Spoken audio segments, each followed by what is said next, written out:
साथियों, कैसे हैं आप लोग। आशा करता हूं कि आप लोग ठीक तरह से होंगे और अपना अध्ययन ठीक तरह से कर रहे होंगे। पॉलिटी में आज हम डिस्कस करेंगे सुप्रीम कोर्ट को। कुछ ऐसी शब्दावलियां डिस्कस करने का प्रयास करेंगे जो कि आपके एग्जाम के हिसाब से बहुत ही इम्पोर्टेंट होती हैं। बार बार उनसे संबंधित प्रश्न पूछ लिए जाते हैं। इन प्रश्नावलियों में यदि हम देखें तो जो सुप्रीम कोर्ट की सीट होती है उसके बारे में जानकारी प्राप्त करेंगे। एक्टिंग चीफ जस्टिस क्या होते हैं, एडहॉक जज क्या होते हैं, रिटायर्ड जज क्या होते हैं, और प्रोसीजर ऑफ कोर्ट यानी कोर्ट की जो सुप्रीम कोर्ट है उसकी प्रक्रिया किस प्रकार से चलती है एडहॉक जज को लेकर, और इसके अलावा इनकी सैलरी अलाउंस, और इसके अलावा इंडिपेंडेंस ऑफ सुप्रीम कोर्ट यानी सुप्रीम कोर्ट की जो कार्य करने की स्वतंत्रता होती है, किस प्रकार से संविधान में इनके लिए स्वतंत्रता प्रदान की गई है, उसके बारे में हम जानकारी प्राप्त करने का प्रयास करेंगे। चलिए प्रारंभ करते हैं आज का लेक्चर और समझने का प्रयास करते हैं इन सभी शब्दावली। सबसे पहले हम बात करेंगे staff of supreme court. Supreme court के जो चीफ जस्टिस होते हैं, साथ ही इनका स्टाफ होता है। इनकी जो हम देखें तो यह भारत में केवल एक जगह होता है, सुप्रीम कोर्ट यानी मुख्य कोर्ट। यानी यहाँ पर हम देख सकते हैं, यहाँ पर सबसे सुप्रीम होता है, सबसे ऊपर हमारा सुप्रीम कोर्ट माना जाता है। यहाँ पर आखिरी न्याय होता है। यदि हम पहले की बात करें तो सुप्रीम कोर्ट हमारे यहाँ पर 1935 में भी हुआ करता था, लेकिन हम देख सकते हैं इसके ऊपर भी एक कोर्ट हुआ करता था जो कि ब्रिटेन में हुआ करता था। हम देख सकते हैं तो उसको हम पहले सुप्रीम कोर्ट ना बोलकर हम ऐसा न्यायालय बोलते थे कि माना तो भारत के लिए तो वह सुप्रीम था, लेकिन इसके ऊपर भी इसकी सुनवाई हो जाती थी। तो हम देख सकते हैं कि हमारा जो सुप्रीम कोर्ट है वह कब पिक्चर में आया, 1948 में जब हमारा देश आज़ाद होता है तो 49 से जो हमारा सुप्रीम कोर्ट कार्य करना प्रारंभ किया, तब स्वतंत्र रूप से भारत के लिए यह निर्णय लेने लगा। तो हम आज बात करेंगे सुप्रीम कोर्ट की सीट की। सुप्रीम कोर्ट भारत में एकमात्र ऐसा कोर्ट होता है जहां पर यहाँ का अंतिम निर्णय लिया जाता है। इसके ऊपर अपील व सुनवाई नहीं होती है। चलिए तो देखते हैं। इसकी सीट केवल दिल्ली में होती है। हम देख सकते हैं कि जो हमारा सुप्रीम कोर्ट दिल्ली में स्थित है तो उसकी जो सीट होती है वह केवल यहाँ पर होती है। अब हम बात करें तो सुप्रीम कोर्ट की और भी ब्रांचेस बनाई जा सकती हैं। तो हम देख सकते हैं कि अभी तक ऐसी कोई प्रक्रिया नहीं चली है, ना ऐसी कोई चर्चा हुई है जिसमें इसकी जो ब्रांचेस हैं उसको स्थापित करने की बात की जाए। हम देख सकते हैं कि कोई यदि दक्षिण भारत में जम्मू कश्मीर से लेकर कन्याकुमारी तक हमारा जो देश है यहाँ पर बटा हुआ है, तो यहाँ पर हम देख सकते हैं कि यदि कोई साउथ का यानी दक्षिण भारत का कोई हिस्सा है उसके लिए यदि कोई सुनवाई करना चाहता है, यहाँ पर अपनी प्रक्रिया चलवाना चाहता है, तो वह थोड़ी सी प्रक्रिया कठिन हो जाती है। लेकिन अभी तक इसकी आवश्यकता नहीं पड़ी है, तो अभी तक इसके लिए कोई भी चर्चा नहीं की गई है। अब हम देख सकते हैं कि सीट से संबंधित जो शक्तियां होती हैं तो इसमें सबसे मुख्य दो पद हुआ करते हैं। एक होता है हमारा राष्ट्रपति का और दूसरा पद होता है किसका, चीफ जस्टिस ऑफ इंडिया का। सबसे प्रमुख पद यही माने जाते हैं। यह दोनों व्यक्ति ऐसे होते हैं जो सीट को स्थानांतरित भी कर सकते हैं, लेकिन अब तक नहीं हुआ है तो इसकी हम चर्चा ही नहीं करते हैं। अब देख सकते हैं कि यदि इस प्रकार की आवश्यकता पड़ती भी है तो क्या होता है कि इसके लिए एक वैकल्पिक कारण माना जाएगा कि यह एक वैकल्पिक है कि कर भी सकते हैं, लेकिन जरूरी नहीं है कि वो करेंगे। अब हम देख सकते हैं इसकी नई ब्रांच बनाने के लिए संसद होती है, तो संसद द्वारा इनको बाध्य नहीं किया जा सकता। ऐसा नहीं कहा जा सकता संसद के द्वारा कि आप इसकी ब्रांच बनाइए। तो हमने सीट से संबंधित जानकारी प्राप्त की। अब हम बात करेंगे एक्टिंग चीफ जस्टिस की। एक्टिंग चीफ जस्टिस क्या होते हैं कि यदि सुप्रीम कोर्ट की अनुपस्थिति में, सुप्रीम कोर्ट के जो न्यायाधीश होते हैं उनकी अनुपस्थिति में एक्टिंग चीफ जस्टिस नियुक्त कर दिए जाते हैं। कई बार ऐसी समस्याएं आती हैं कि चीफ जस्टिस अनुपस्थित होते हैं। कोई भी व्यक्ति हो, उसके जीवन में कुछ ना कुछ ऐसी समस्याएं आती हैं, चाहे उसे इलाज करना हो या फिर कोई ऐसी घर की ऐसी समस्या आती है, इसके लिए उनको अनुपस्थित रहना पड़ता है। तो ऐसी स्थिति में हमारी व्यवस्थाएं कैसे चलेंगी, तो इस व्यवस्था के लिए एक्टिंग चीफ जस्टिस का जो फंडा है वह निकल कर सामने आया। तो यहाँ पर हम देख सकते हैं यदि वह अनुपस्थित होते हैं तो वह यहाँ पर एक्टिंग चीफ जस्टिस नियुक्त कर सकते हैं। आगे देखें एडहॉक जज क्या होते हैं। आपने देखा होगा कि किसी भी को कार्य करने के लिए एक कोरम होता है, जिसमें हम देख सकते हैं कि यदि कोई भी हमारी मीटिंग होती है तो मीटिंग के लिए हमें जैसे मान लो कि कई सदस्य हैं, 100 सदस्य हैं मान लो, इसमें से 80 सदस्य होना ही चाहिए। 80 में से यदि 78 सदस्य होते हैं, 78 सदस्य होते हैं या इससे कम होते हैं तो मीटिंग नहीं होगी। तो इसका एक क्राइटेरिया चुन लिया जाता है। तो यहाँ पर हम देख सकते हैं यदि क्वोरम पूरा ना हो तो एड हॉक जज नियुक्त किए जाते हैं। यदि हम देख सकते हैं कि सुप्रीम कोर्ट में जो न्यायाधीशों की संख्या लगभग 35 है, 35 में से यदि जो जज हैं यहाँ पर उपस्थित नहीं होते तो इनकी क्षतिपूर्ति के लिए, उनको भरने के लिए कुछ अलग से जज नियुक्त किए जाते हैं जिनको हम क्वोरम कहा जाता है। और यह जो न्यायाधीश निकल कर आते हैं इनको एड हॉक जज कहा जाता है। तो इतनी बात आपने समझ ली।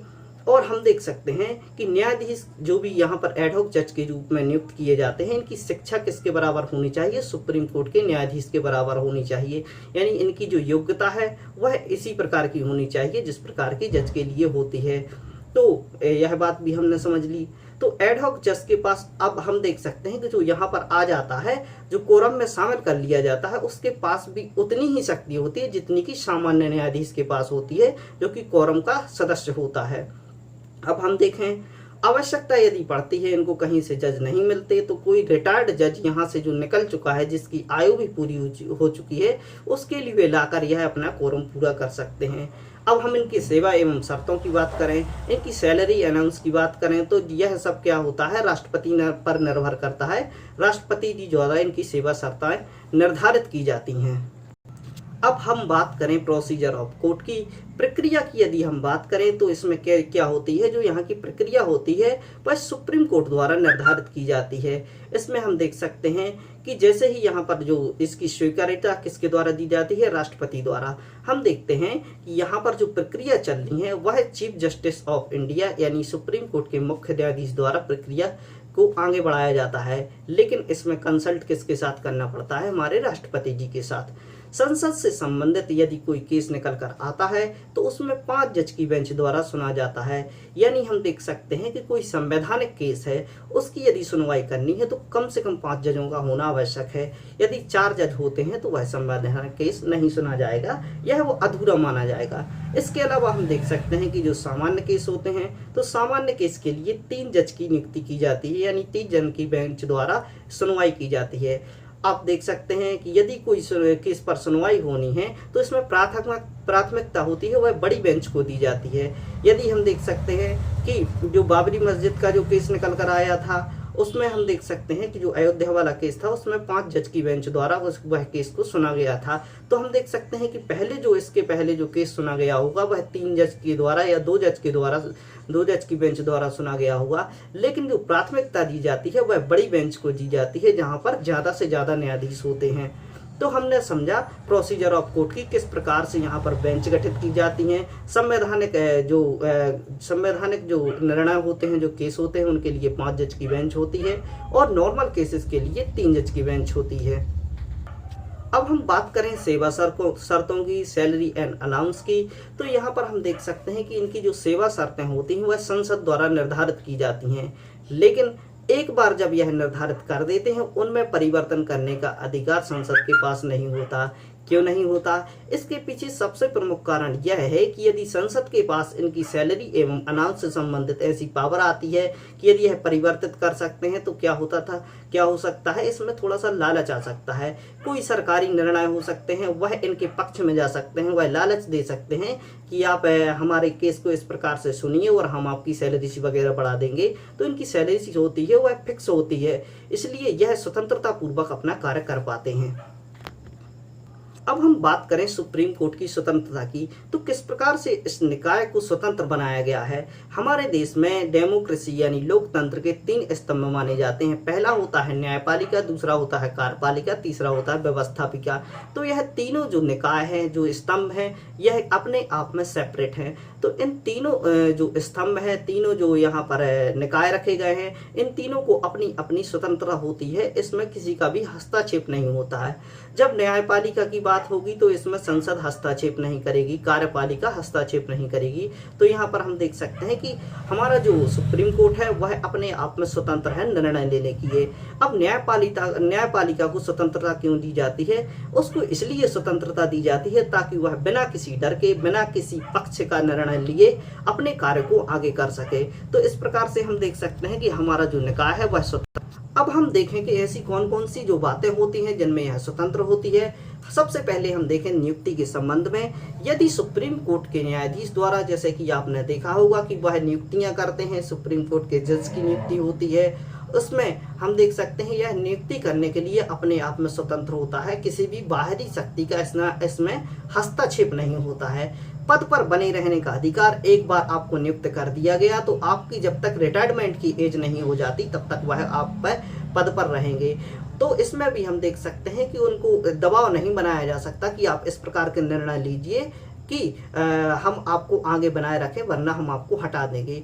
खैर, कुछ ऐसी प्रक्रियाएं होती हैं जिसमें जज को हटा दिया जाता है, जैसे कि हमने इम्पीचमेंट पढ़ा था, तो इम्पीचमेंट की प्रक्रिया के द्वारा इनको हटाया भी जा सकता है। लेकिन हम देख सकते हैं विशेष बहुमत एक बहुत बड़ी बात होती है और 100 लोगों को एक साथ लेकर आना इम्पीचमेंट की प्रक्रिया के सबसे पहले उसका कार्य किया जाता है। तो 100 लोग ऐसे आसानी से एक साथ नहीं आ सकते और संसद तथा जो कि राज्यसभा है और लोकसभा है दोनों में विशेष बहुमत पास कराना भी बहुत ही कठिन प्रक्रिया होती है। तो हम देख सकते हैं इस प्रकार से यह स्वतंत्र हो जाते हैं। सेवा शर्तों की निश्चितता, यानी यहाँ पर हम देख सकते हैं एक बार की जो सेवा एवं शर्तें निर्धारित कर दी जाती हैं तो उनको फिर बदला नहीं जा सकता, संसद द्वारा उनको बदला नहीं जा सकता। केवल इनको क्या है, उसकी सैलरी एवं अनाउंस को एक बार लॉन्च कर दिया जाता है, बता दिया जाता है, इसके बाद वह बदलने का अधिकार नहीं रखते हैं। संचित निधि से इनको पैसा प्राप्त होता है, इसकी जो सैलरी होती है वह संचित निधि से निकल कर आती है। यानी हम देख सकते हैं कि कोई भी ऐसा ऑफिस नहीं होता, ऐसा पद नहीं होता जहां से इनकी सैलरी निकल कर आती है, संचित निधि से सीधा इनकी सैलरी निकल कर आती है। तो अतः इस प्रकार की चीजों में भी इनका किसी भी प्रकार से दबाव नहीं होता है। अब सुप्रीम कोर्ट की चर्चा संसद में ना होना है, यानी सुप्रीम कोर्ट की जो भी चर्चा होती है, सुप्रीम कोर्ट क्या कर रहा है उसकी संसद में चर्चा नहीं होती है। हम देख सकते हैं यहाँ पर भी इनको एक क्या मिल जाती है, स्वतंत्रता मिल जाती है। रिटायरमेंट के बाद किसी भी प्रकार का इनको लाभ नहीं दिया जाता। ऐसा नहीं कहा जा सकता कि इनको कोई पद दे दें या नामित किसी राज्यसभा का सदस्य बना दें या लोकसभा का सदस्य बना दें, तो इस प्रकार की बात नहीं होती है। उनको किसी भी प्रकार से लालच नहीं दिया जा सकता। कोर्ट की अवमानना का अधिकार इनके पास होता है। यदि कोई कोर्ट ऑफ कंडक्ट कर देता है यानी कोर्ट की अवमानना करता है तो इनके पास अधिकार होता है कि उसको क्या कर सकें, दंडित कर सकें। इसके अलावा हम देख सकते हैं सुप्रीम कोर्ट द्वारा अपने स्टाफ का चयन कर लिया जाता है, यानी इनका जो स्टाफ होता है यह स्वयं ही चयन करते हैं। और हम देख सकते हैं इसमें किसी का भी हस्तक्षेप नहीं होता। एक बार हस्तक्षेप करने का प्रयास किया गया था, NJAC जब निकल कर आया था तो हम देख सकते हैं कि उसको यहाँ इन्होंने क्या कर दिया गया था, 1973 में आए केशवानंद भारती केस के तहत जो बेसिक स्ट्रक्चर का फंडा निकल कर आया था, यानी आप संविधान की मूल भावना को यदि ठेस पहुंचाते हैं तो उसे गैर संवैधानिक माना जाएगा। तो उसका सहारा लेते हुए इन्होंने NJAC को भी रद्द कर दिया गया था। अब हम देखें शक्तियों का बंटवारा, यह भी बहुत बड़ी शक्ति है क्योंकि इनको अपनी एक शक्ति दी गई है जिसके तहत यह कार्य करते हैं। तो हम देख सकते हैं सुप्रीम कोर्ट इस प्रकार से अपने आप में एक स्वतंत्र निकाय है। तो हमने आज सुप्रीम कोर्ट के बारे में बहुत सी जानकारी प्राप्त की। इसी प्रकार की जानकारियों के लिए बने रहें study diet by Mani Pandey से। इसके अलावा हम देख सकते हैं कि सारी हिस्ट्री जो